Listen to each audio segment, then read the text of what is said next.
one of the biggest moments I personally think from that moment was afterwards. You said you wanted to shout out your therapist, and that was a big moment because number one, we had never heard a guy come out and speak on his therapist, let alone one of the toughest, no disrespect, one of the most insane guys we've seen in our league, and you come out and speak on your therapist. What gave you the confidence or made you want to speak on that? That's actually true, man, the confidence, because at that time, your most vulnerable states, one would take that for weakness and things like that. And I just felt like the strength was in, improving yourself. The strength was in being vulnerable. And that's what's going to help other people, that's going through things and don't really know quite how to get through it. When you're trying to improve yourself, that's big. And I just wanted to give credit where credit was due. That day in Game 7, we playing against the Celtics. Me and Paul got a long history. And my whole thing was stay in the game. Don't get attacked. Do not get ejected. Stay in the game, right? So the night before that, I called my therapist. She lives in Houston.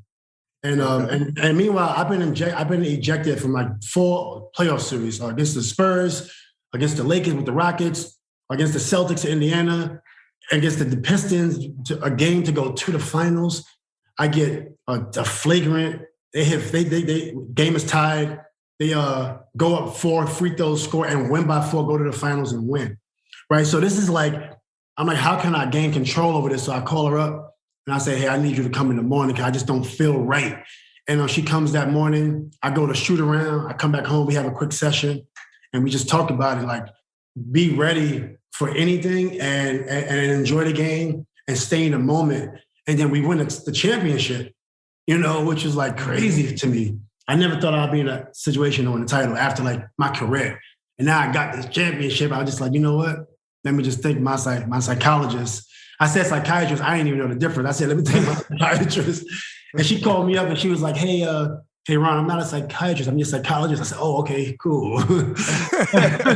Sorry about that. Well, for those of us that don't know the difference, can you explain that? Yeah, the difference between psychology and psychiatry, a psychiatrist or psychiatry, they normally provide, medication, right? A psychologist is more therapy, talk it over and talk it through. So at that point in time, I was doing psychology, which is therapy, which later went to sports therapy. Because for me, the game was everything to me. And how can you, be effective on the court if you're not focused? So that's like sports therapy, and I think sports therapy for a professional athlete is huge.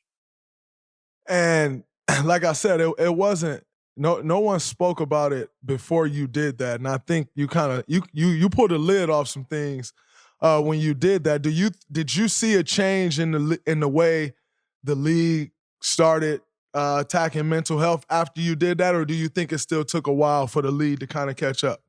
I think it took a while for them to catch up, in terms of making it public that we don't help our players. And in terms of the players, I'm actually going to help myself and I'm going to help others, by just saying I'm doing therapy. Just by saying you're doing therapy or whatever, I'm not saying force it on yourself. I'm saying if you're doing it and, it's really expensive, right, to get therapy.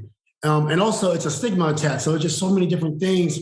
And there's so many cool things about people coming out and saying, yeah, I see a therapist. That's okay. You're actually helping someone indirectly, and maybe they never have to see a therapist because, like I said, that's $150 an hour, $100 an hour. Everybody don't got $100 an hour, to see a therapist. No, that's interesting. It's also very interesting that it's so expensive, and yet I think for most people, we all go through trauma, right, in life. No matter who you are, you go through some sort of trauma. Most of the times it being unrealized or undealt with trauma, and you kind of just learn how to compartmentalize it and continue to carry on. A friend of mine has this art piece, and I'm going to butcher the saying a little bit, but it's right along the same lines.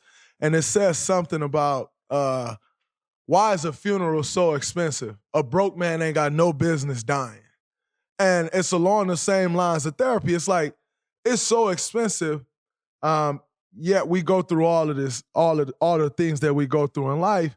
And the reality is, you go through those things and you go through those traumas, a lot of people, especially in the urban community, we deal with these traumas and you don't have the financial resources to get that therapy. On top of the stigma that comes along with the therapy, you don't have the financial resources. And now it's really a thing that you never see. You never had the opportunity to speak with a therapist, to correct those faults or to learn from those things, to learn how to deal with those things. And then you're just stuck living that life. Right. You're stuck living that life, and you probably seeing it. We're seeing it, with the people we have living in our neighborhoods, right? Yeah. Just can't get out of that rut, and you're walking out your house, mean mugging. Once you wake up in the morning, something's bothering you, right? Like, how can we, change that and give you a different perspective on life where you can go on with your life.